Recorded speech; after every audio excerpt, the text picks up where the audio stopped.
How you doing, folks? It's another week. I'm very excited. I have been traveling like a madman. I just got back from Toronto. Now, of course, you guys, you know I record these in advance because my schedule's nuts. So I don't know when you're hearing this. So if you're hearing this episode and you go, weren't you in Toronto like 2 months ago? Yeah, it's real possible. I'm sorry about that. But let's talk about Toronto, right? I had a blast there. I was there with John Barrows and his crew. And if you don't know who John Barrows is or the J Barrows, organization, you've been living under a rock. I love you, but it's time to get some sunshine on your face. All right, go check out John Barrows. Just do a Google. He's freaking everywhere, and he's great. John's from Boston, and he's a huge fan of everything Boston when it comes to sports. In fact, I think he was bitter because, of course, the Raptors, I think they just had a 15-game win streak at the time of this recording, and he wants his Celtics to kick their behinds. So he made a point of intentionally telling us how he was going to avoid that topic. Go figure that one out. He kind of brought it up, saying he wouldn't bring it up. See what he did there? And then he talked, whenever possible, like every Boston fan in the world does, about Tom Brady, which we all get like, oh my gosh, Tom, another Tom story. But he used Tom as part of a theme, a trope, if you will, that was happening through what he was doing, which was a workshop. The workshop was called Filling Your Funnel. And it was really around cold calling and knowing who it is you're calling, who's your ideal customer profile, what are their personas, how you connect with them. And it was actually really, really good. I'd never seen John do a workshop before. And John's been on the podcast. He's been on the webinars. We've hung out. I've got his daughter's book signed by Charlotte, his daughter, not by him. All right. We travel in the same circles, a lot of respect. In fact, it was funny because we were the sponsor of the workshop, if I haven't shared that with you. And we work closely with Jay Barrows and the crew. And we were talking, and he makes a comment to me at the beginning, which I think is a compliment. You tell me. He says to me, Daryl, we only work with people who are cool. I love that. With people who are cool. So he didn't tell me I was cool, but I'm going to infer that I was cool because he apparently only works with people who are cool. But in that whole Northeastern way, he was very direct, very towards me and in your face. And I loved it. And all through his workshop, all he did was tell stories about Tom Brady, stories about him. He opens it up. I loved this. He opens it up with stories about his career, how he began, how he got to where he is today. And it's not a 30-second conversation on all the steps along the way in the different companies and the successes and the failures. And it was great because it gave context. It gave context to who it was that we were about to be educated by. Who was this man? Why should I listen to him? Where does he speak from when he says, do this, but don't do that, and this is why? Is that based on theory? Is that based on somebody else's concept? Is that based on his actual real-life experience? And if so, I want to know more about that. So he really goes into the whole storytelling aspect of his background and what he's seen. And he's funny, as you can imagine, again, in that Boston direct in-your-face way, where he's always giving his opinions at the same time. About all this, that's BS or F that or what have you. Like, what you saw was the real deal. And you couldn't help but not love him and just say, I want to learn from this man.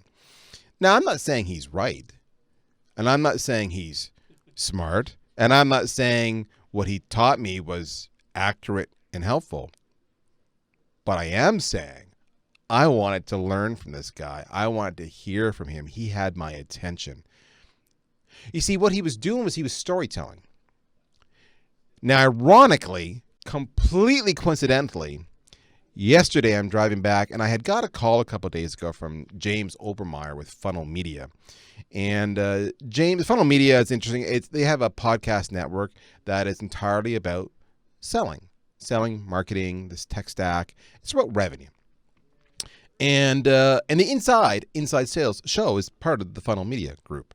We're on their network. We go on live every Thursday. You'll hear us as well as being distributed through them. So they get the good joy of editing every single podcast you hear here. They make me sound good. They have to play a lot with the editing software to do that. And he says to me, Daryl, can you join us? We're doing a live call-in to show our other podcast hosts that you can have live guests. And the conversation's around storytelling. And we listen to you. In every podcast, you start off with 5 odd minutes talking about your week and what you've done and where you've been and you know what insights you've gleaned and what foibles you've had and what mistakes you've made. And you're really transparent and vulnerable. Can we get you on as one of our guests for 5 minutes to talk about, dial in live and talk about storytelling? And I said, I would love it. So we did that. And it was fantastic. And it was really neat actually being truly live. It felt like I was 12 years old again, dialing into the local radio station trying to win a contest. So we did that. And the whole thing was about how it really helps you connect with the audience. So what I'm really getting at here, guys, is that storytelling is powerful stuff. I use it all the time. Now, I don't use it to manipulate. As I told them on the podcast, the live air recording, I do it to connect. I love talking to you guys every week. I love the feedback I get. I've shared this. It's not surprising. And so for me, this is a chance to be just me, not Daryl, the contrived persona you might see in social media. It's just me being vulnerable, being real, mocking myself, sharing my pains, my challenges with you, my life. And if it works well, you like me and you want to hear more and you'll connect with me. And if you don't, you leave. Well, that's a filter too, because then I know the audience I have are truly my audience. So either way, it's a win-win for me, right? And then I got to thinking, why don't you guys use storytelling more in your sales? I see too many of you just calling and dialing and pitching. And I get it. It's what you know. It's what you don't know. You haven't been trained otherwise. But it works so well for me. And I watched John Barrows just use it like an incredible piece of clay that he shaped into a piece of art that could be put on display at the Louvre and sold for millions of dollars, all because he was storytelling. He had that room packed because he was storytelling. He closed every single one of those deals to get him in that room because he was storytelling. So what do we do here? Well, it's real simple. We go to Ed Bilat. Have you met Ed Bilat? I can't even say that, guys, all right? When you're doing storytelling, don't stumble over your guest's name. Rule number 1 for that. Ed Bilat, he's the president of StorytellingSales.com. Check it out, StorytellingSales.com. He's on LinkedIn. He's a wonderful individual. He helps sales teams across North America to win at storytelling. He's got his own podcast, Storytelling. You can find it all at StorytellingSales.com. His podcast is called Storytelling for Sales. I mean, my gosh, it's storytelling for sales. He's the right guy, don't you think? Ed, welcome to the show. Thank you. Great to be here. I talked longer than normal than I normally do with that. So that means I've taken away from our time together now. So you're going to have to tell your story faster on that. So well, absolutely. I apologize about that. Talk to me. Now, how did you get into the whole storytelling thing? Let's just set the stage. Do a John Barrows. Tell me how you got started in this whole storytelling thing. Well, absolutely. It happened by accident. Yep. Right. And it happened actually here in cold Ottawa, Canada, about 18 years ago. My poor old Honda died on the way to work, and I managed to push it off the street to a Tim Hortons parking lot. And while I'm sitting there waiting for my mechanic friend to come over, I'm making cold calls. And they're truly cold calls because it's Ottawa, Canada. It's cold. It's minus 19, yes. And it's December 19th. Right? And I'm extremely stressed. I'm looking through the frozen window of my car. I see people enjoying coffee. I see cars full of gift boxes, but I can't enjoy any of that because have a quota, right? And I'm on my 3rd month of probation. I work for a large telecommunication company. It's my first job in Canada, and it actually took me 9 months to get that job. And that is stressful. I have absolutely nothing on the board. Zero. I mean, whom are you going to close in Ottawa, Canada on December 19th? Before Christmas, yeah. Yes. And so I keep calling. My only hope is Lord Elgin Hotel. Yep. And the general manager, David Smythe, whom I never met. And now I'm supposed to close him in 3 days, right? So I try, and on the 5th attempt, he finally picks up. And it's becoming a very ugly conversation very quick. Because he says, okay, I don't know where you got my cell number, and I don't care, because you dialed me 5 times this morning, and while I appreciate your assistance, it's annoying and unprofessional. Third, there's no way in hell we're changing our wireless providers because 3 months ago we signed a contract with Bell. We're happy with what we have now, right? And then I don't think much about your company anyway because your phones don't work by my cottage in Valdemar. Ed, are you still there? Right? It's like she just gave me 4 solid objections, and just of being polite, I'm saying, yes, Mr. Smythe, I'm still here. And then he said something really interesting. Ed, in addition to calling me 5 times this morning, you actually sent me maybe 12 emails, and then in your signature, I see that you have a degree from the University of South Alabama. And then I talked to you, you definitely don't sound like a guy from Mobile, Alabama. Like, what's your story? Can you even say y'all? And I say, yes, sir. Y'all come on back now. You hear? And he says, listen, Ed, it's Christmas. Why don't you come to my hotel tomorrow for 20 minutes coffee? Like, I want to hear your Alabama story in person. And I did. And that 20 minutes conversation became a 2-hour discovery meeting where I quickly realized that my original proposal was nothing to him, right? He showed me exactly his drivers, like what he was struggling with. And eventually he gave me his business right before Christmas, right? And he didn't even stop there. He introduced me to the Ottawa Hotel Association. And then one by one, I started closing big brands, Holiday Inn, Sheraton, Novotel, Brookstring, Crown Plaza. They all became my clients. I won company's President's Club. They put me and my wife on a private jet and flew us to Monte Carlo, which is huge for an immigrant, as you probably see. Right? And then I realized that he didn't care about my objection handling techniques. He wanted to know my story. Yeah. Right. And that was a major switch for me to see. And the main thing, David Smythe is still my friend. 18 years later, we still go for coffee, and he always laughs about that call I made. Right. What I find interesting about that is many people are looking at storytelling as a tactic to use to engage, which it is. But I think if I listen to your story, what you just shared, and I listened, read what I just shared about how I approach, my opening few minutes on the podcast every week, I'm not trying to entertain. I'm trying to be real. This is my story. And I'm sharing my story with you. Maybe Absolutely. You can connect and relate. All right. And it really is foundational to establishing a relationship, which is building upon trust and rapport to the point that you want to work together if possible because you like each other. Because at the end of the day, if you don't like the person you're doing business with, you're not going to do business with them. I mean, is that a fair point? Yeah, absolutely. Absolutely. I agree. So the biggest threat in the sales environment in general, what I see, is that attention span. Right? Because we got so busy that people don't pay attention to anything. So I think they did that study that in the year 2000, attention span of the regular person in North America was around 12 seconds, right? That's before mobile revolution, before iPads. Yep. 2016, we're down to 8 seconds, right? As a comparison, attention span of the goldfish is around 9 seconds. Actually, Microsoft did that study, and I don't know how they measured the attention span of the goldfish, but they did. That's probably a good story to tell about that. Right. Exactly. Right? Yeah. But what that means, if you go to Walmart, you know that they have all that seasonal stuff in the back, and you practice your sales speech in front of the fish tank. A fish in the tank will pay more attention to you than shoppers. And I actually did it, and nobody cared. Nobody cared. Except for the fish. Did the fish buy? Is the Except question, for the fish. Yeah, I understand. They have no budget, so they're awful. Right. So how you're right. They have the, and that is funny because let me tell a story about your story about what you're trying to say here. Yeah. So when I was doing this live call-in on the radio, if you will, yesterday on the drive home, because I knew I was going to do this live call-in, we were driving back from Toronto to Ottawa because at the time we scheduled a train. The train got canceled, so we just drove. So my wife was with me. She had clients in Toronto, and so she drove. So she picks me up at the pickup point, and I hop in. And we're like 5 minutes before I have to go on the air. It's cutting it close. Before the podcast. Before we go, exactly right. Yeah. So I tell her, I'm like, shh, okay, don't be eating potato chips or anything, whatever, right? No noises, please, honey. Turn off the radio and don't laugh at whatever I say, please. Not that I had to worry about that because that never happens. But we did that, and then I disconnected. My story was done, and I hung up. And she was talking about what she heard me say.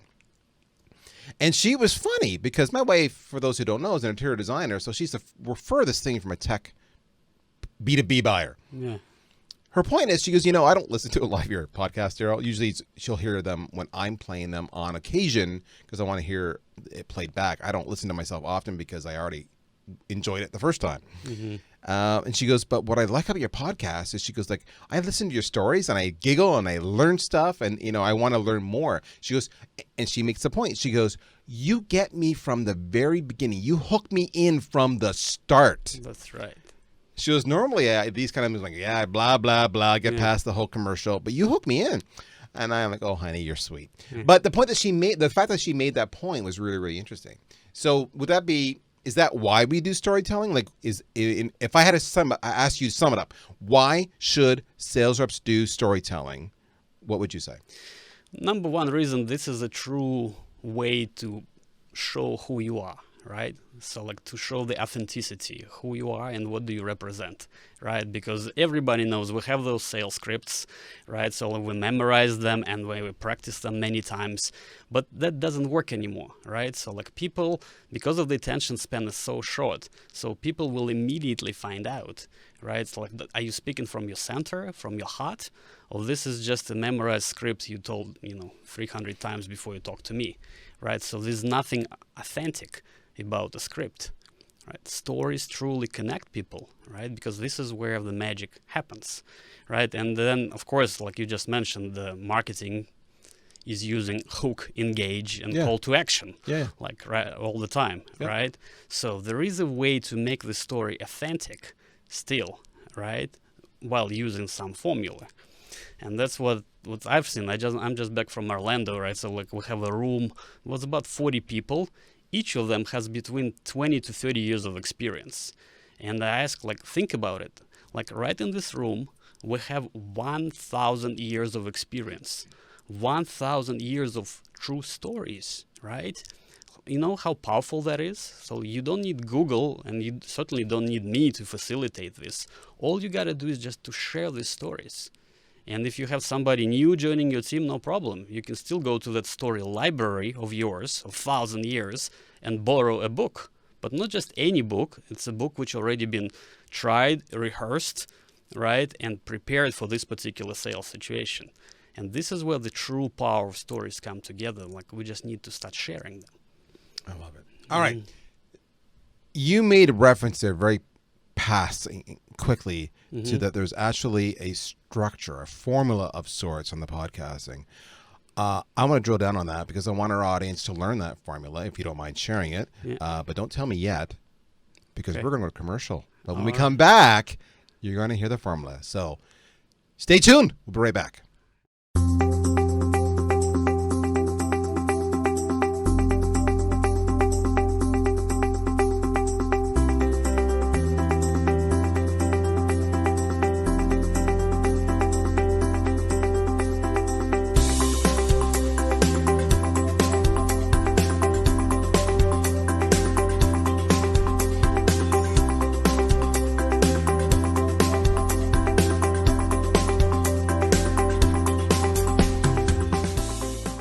Okay, so talk to me about the formula. What is the secret formula to storytelling? Because what I hear people say to me all the time is, yeah, but Daryl, you're just a natural storyteller. I'm not that way. And to which I say, pshaw, that's not true at all. We're all storytellers. We all tell stories, even if we don't realize we're telling stories. But I love the idea of a framework. So talk to me about your framework. Yeah, absolutely. So like the thing with storytelling, I don't like long formulas. Yep. All right. So like I want something actionable, something which you can use right away. The one I like and worked for me in the sales teams I trained in my own sales team is something called STAR. S-T-A-R. S stands for situation, T stands for trouble, A stands for action, and R stands for results.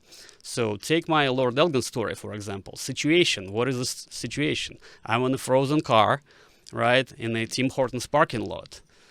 T, what's the trouble? The trouble is, of course, that I'm underwater. This is my first job in Canada. I'm extremely stressed. I'm about to get fired. Actions. I keep calling. I made that cold call to David Smythe, who is the general manager of L'Oreal Hotel. And result, he invited me to a 20 minutes coffee, right? So this is your story. STAR, situation, trouble, action, and results. So the only change I would make probably is to quantify it at the very end, like what happened as a result of your actions. Like quick formula, star. I love star.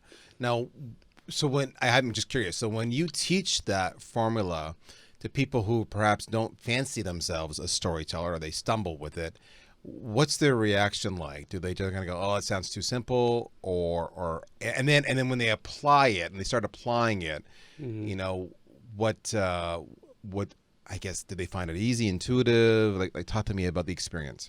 Yeah, the experience. The first reaction is, of course, like this is textbook, right? Yeah. So like, Ed, how complicated is that? Like I can memorize 4 letters, no problem, right? Yep. And then we start going through the exercises. Well, situation, like how do you make it more relevant? So, well, because the more details you can put in the situation, the more believable that story is. You're painting a picture. Right, you're painting the picture. I'm sitting in my car. Yeah. It's Canada. Yeah. I'm an immigrant. First job. Took me 9 months. It's minus 19 degrees Celsius outside.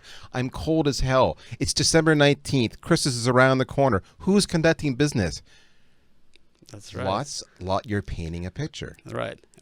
Because this is how the prospects, the future customers, this is how they decide. Is this BS? Yeah. Or is this a true story? Is this something that actually happened to you? Yeah. And this is where the trust and empathy start building. Yeah. Right?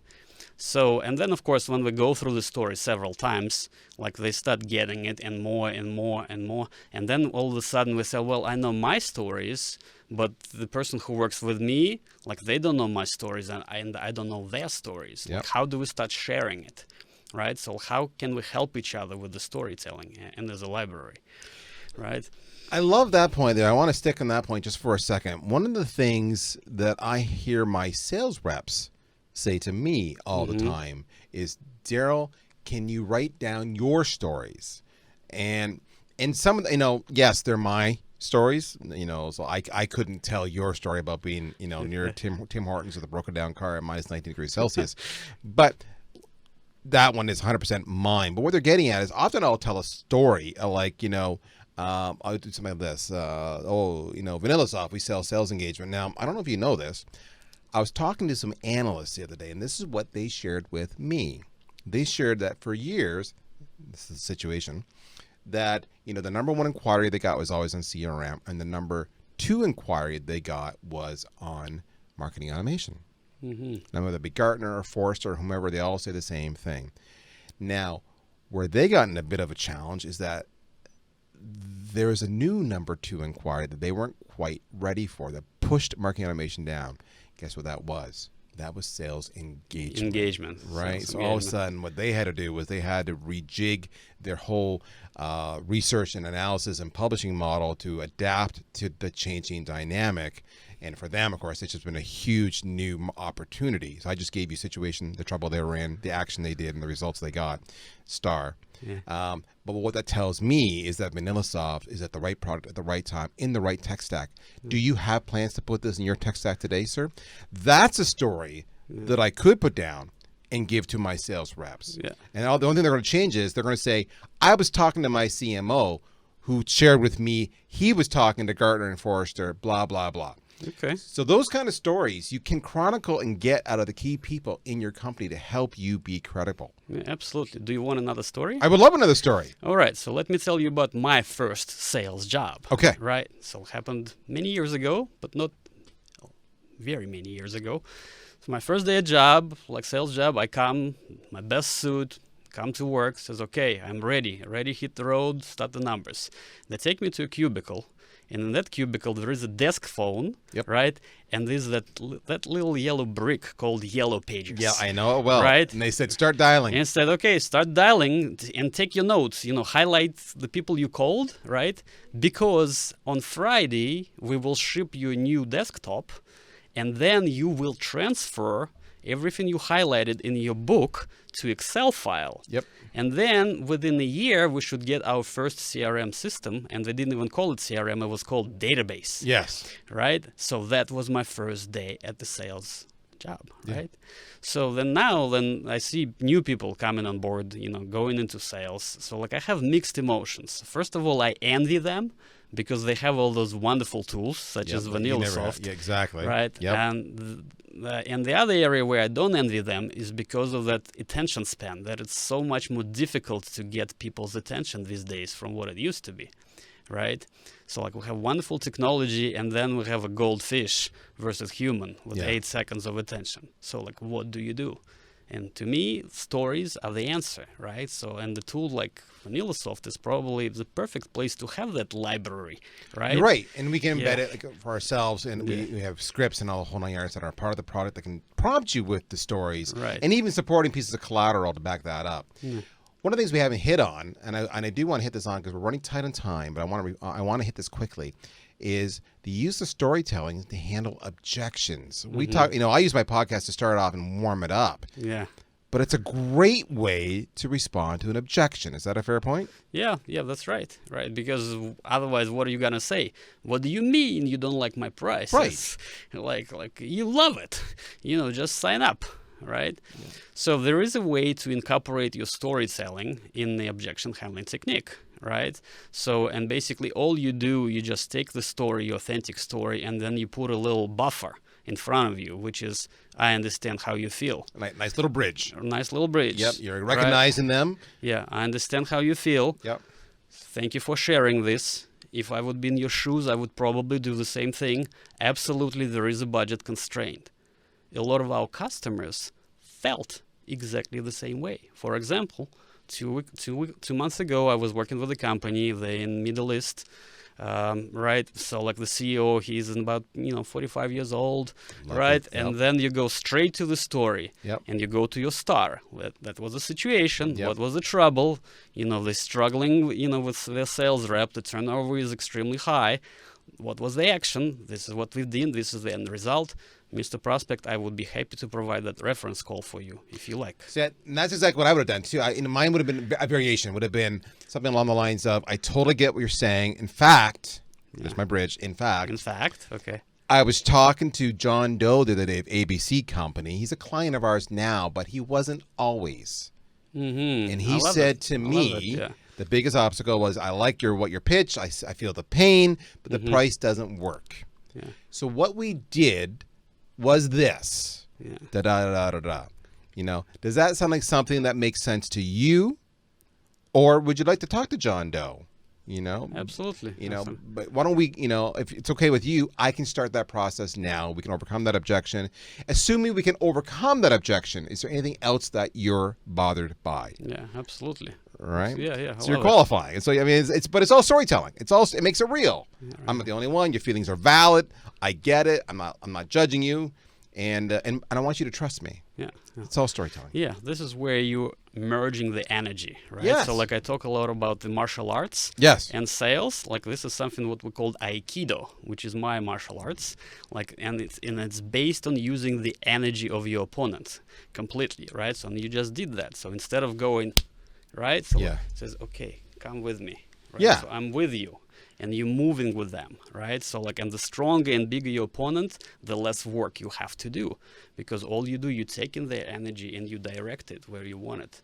And you mitigate in conflict. So if you're listening to this, not seeing the video, let me explain what you just missed. Ed do is fantastic. All right, it's like the Karate Kid, which is not Aikido, but the general idea was you can get hit, you can hit in the body full on.